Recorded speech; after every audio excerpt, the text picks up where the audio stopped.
Series, Violence Against Women. Topic, Domestic Violence. While you are watching this video, millions and millions of women around the world will become victims of some form of violence within their own homes. I'm going to tell you about a case of sexual abuse that happened in my family. You know that domestic violence has always existed one's whole life, and the neighbor and the one who lives on the next block or down the street, they do not know what the violence is like inside the house. There are many women who put up with being hid and everything because they cannot work, because of the children, but I think that saying it is for the sake of the children is a dumb excuse.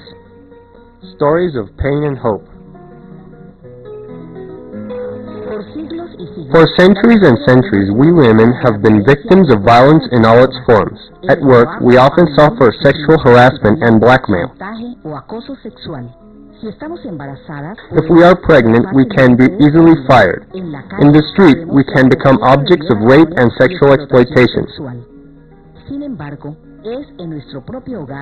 Nevertheless, it is in our own homes where we often are the victims of constant abuse, assault, and aggression that offend our integrity.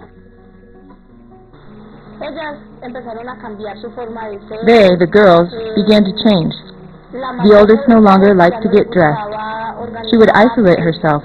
She would cry. I would ask her what was wrong, and she would tell me nothing was wrong.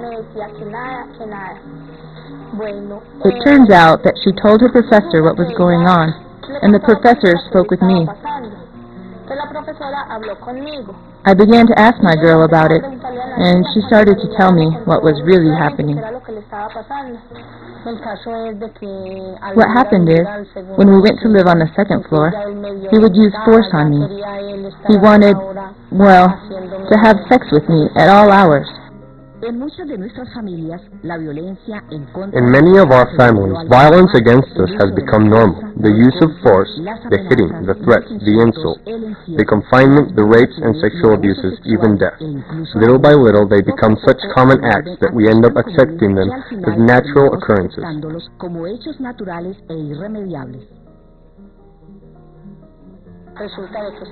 It turns out that this man, when I would not let him do what he wanted, would grab me and pull out my hair, and I couldn't say anything to anyone.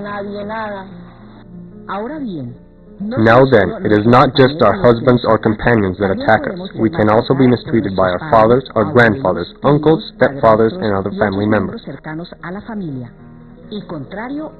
Contrary to how it should be, the home becomes a hell and the most dangerous place for the woman. It's always the people closest to us. In my case, it was my own father. In other words, the grandfather of my girls.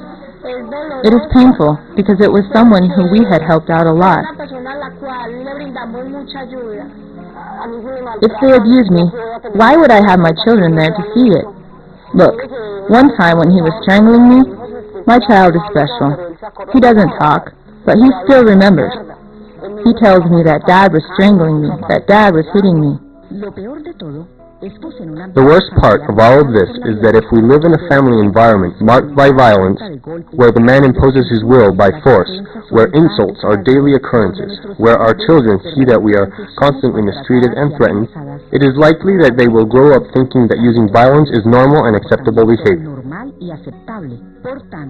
Therefore, when they are adults, they may resort to using force and violence in their own homes. This situation gives rise to a vicious circle that we must break.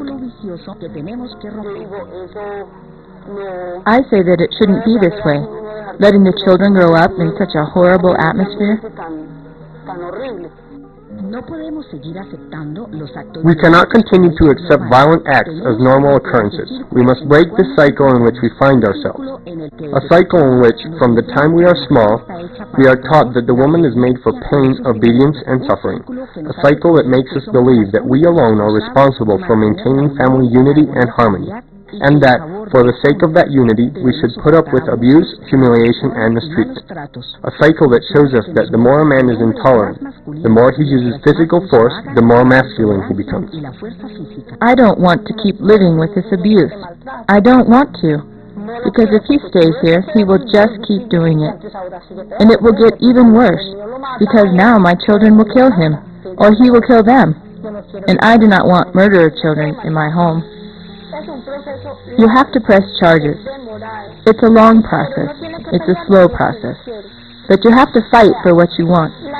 In other words, pressing charges against a sexually abusive person is a long, painful process, because sadly, justice here in Colombia is not served. We as women must have the same rights as men. In order to guarantee those rights, there are laws and institutions that exist that can give us protection. I went to the Department of Children and Families, and they asked me for 2 witnesses, that is, witnesses from my house. They used to ask for witnesses from the street, but how was a neighbor going to say that he saw this or that? The boys told them what had happened. Unfortunately, in our country, those laws are not always put into effect due to the inefficiency, disinterest, and corruption of the judicial institutions. Despite that, we must continue to fight. We must not forget that we represent half the total population on the earth, and that we are not the only ones who endure this torture. Having proof, having other people's statements, does not do anything to bring justice.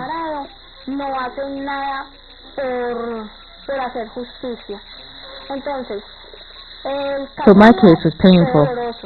I had to fight for 3 months in the public prosecutor's office in the Special Victims Unit. Fighting for 3 months. 3 months of taking the person there to press charges.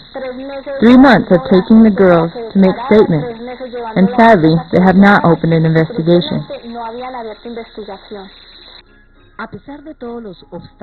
Despite all the obstacles, barriers, and difficulties that we must face as women, there is an immense radiant light at the end of the tunnel that guides our destinies.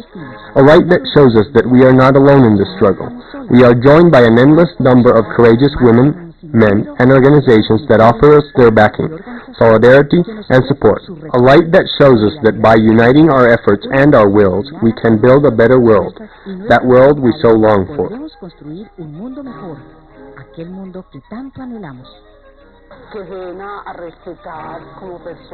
They should respect us as persons, because we are worth a lot, and we do not have to hang our heads for a plate of food. No, we too can get work and move forward by ourselves. I moved on alone. I had a cart, and I did that for 4 years. I worked in Alpujarra as a cleaning lady. I had to resign because of my son, because I had to put him in school and take care of him. So I would say that you have to move on and not let them treat you so horribly. Press charges, yell, make all the noise that you have to. Fight for your rights, because they are your rights that are being violated. They are not respecting you. Well, you have to fight for what is yours, but do not take the law into your own hands. That's not a good idea. That's what the law is there for. But if you have to constantly be on their tails, stuck to them like hound dogs, do it. Sooner or later, justice will be done. We are not going to answer violence with violence. On the contrary, our tenacity, our drive, our intelligence, and our strength will be the weapons that we use to face this challenge.